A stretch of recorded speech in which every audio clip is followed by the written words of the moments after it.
Salut à tous, on se retrouve aujourd'hui pour la review de la Figma numéro 306 de Samus Aran Zero Suite version du jeu Metroid Other M. La boîte. Dans la review précédente, j'avais dit que Max Factory et Goosemile avaient revu le design dans leur boîte depuis celle de Samus en version armure. Donc c'est un design beaucoup plus sobre par rapport à ce qui se faisait avant, qui était beaucoup plus coloré avant, avec des formes différentes. Ça reste toujours une boîte fenêtre, avec moins d'illustrations sur le devant, juste le rappel du numéro de la Figma, le nom de la Figma, le studio qui l'a sculpté et le sculpteur en particulier, le logo du jeu, le sigle de qualité Nintendo, là. Sur le côté, une photo du prototype, les mêmes mentions que sur le devant de la boîte. Derrière, photo du prototype. D'abord voir une comparaison entre la Zero Suite et la version en armure qui est déjà, on voit déjà, il y a une différence de taille, on verra tout à l'heure.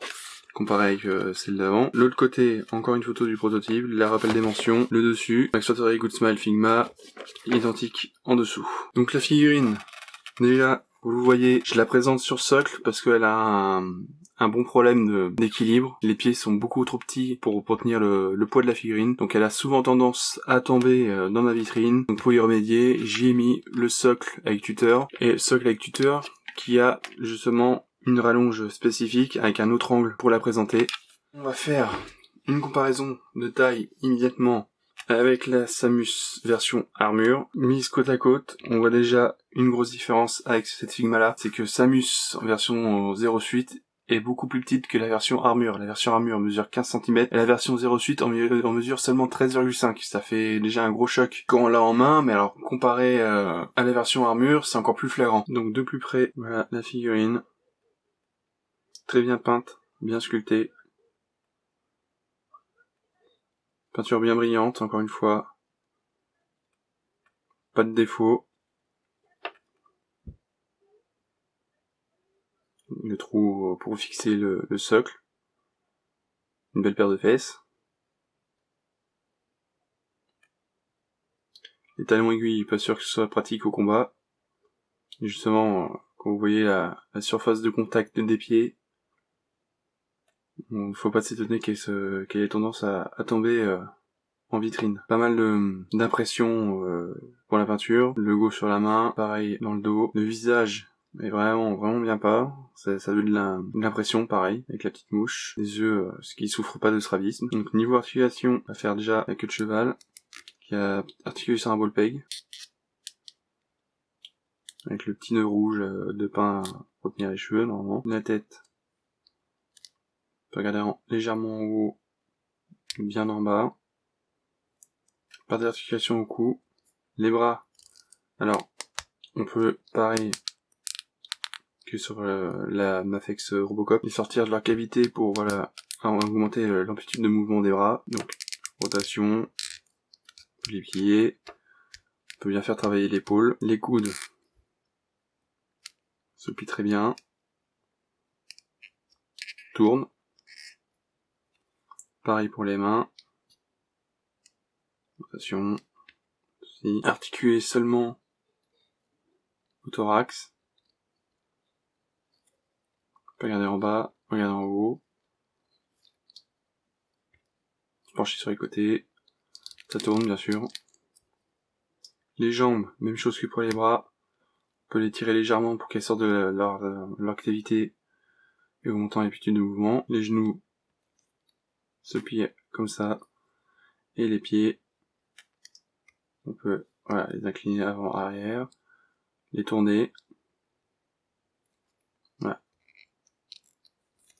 Donc niveau articulation, c'est du très bon comme toujours avec Figma. On peut peut-être quand même regretter l'absence de point au bassin, ce qui est sûrement dû au fait qu'ils n'ont pas voulu casser les lignes de la figurine. Il y a aussi un souci, justement, vu que le cou est particulier, faut toujours que le torse soit penché en arrière, sinon elle a le cou penché vers l'avant, ce qui est pas vraiment très esthétique quand on la pose en vitrine. Donc encore une fois, c'est le système basique de chez Figma qui est vraiment très bon pour faire des positions dynamiques. Ça, j'ai pas à me plaindre. Je suis satisfait de ce système-là. Il est pas forcément très gracieux avec ces espèces de disques, des articulations en forme de disque là, mais voilà, c'est vraiment d'une sacrée souplesse. On n'a pas de soucis pour la mettre en position.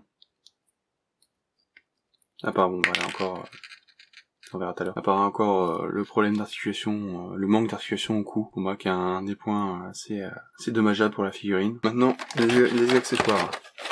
Donc, on ouvre. Hop.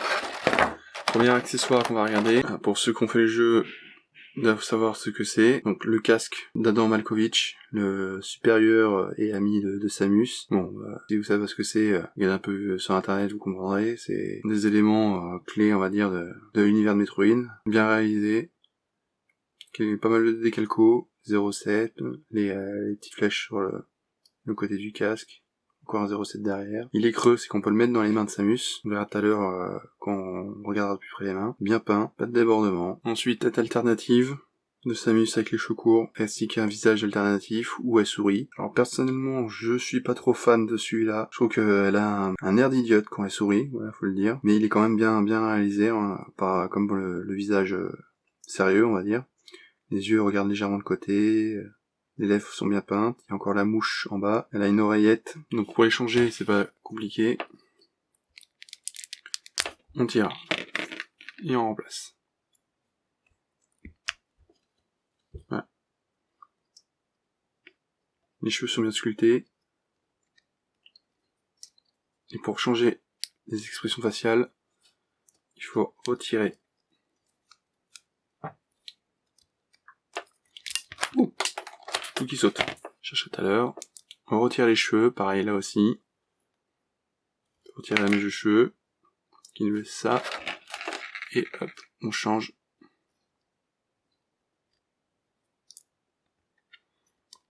On met l'autre expression.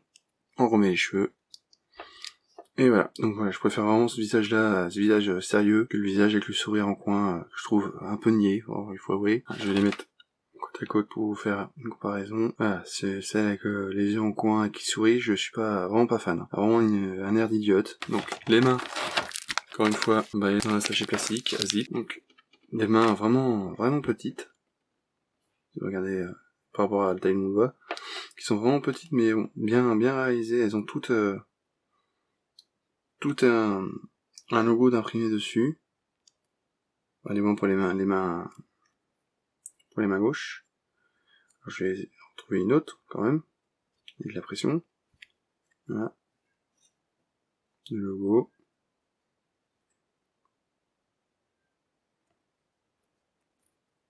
Donc main avec les doigts tendus, des mains pour tenir le casque, le petit pouce en l'air, poing serré, les mains pour tenir le casque. Donc j'ai dit une bêtise, ça c'est les mains pour tenir le pistolet. Ensuite, j'en ai pas parlé, mais elle a comme accessoire le pistolet de secours,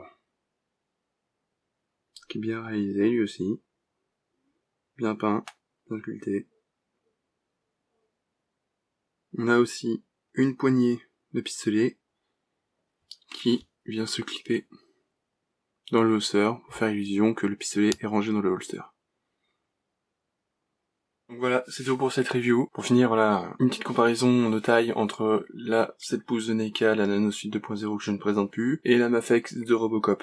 Voilà, vous voyez bien la différence de taille. La Nanosuite paraît gigantesque par rapport à cette petite figurine de 13 cm 5, si mes souvenirs sont bons.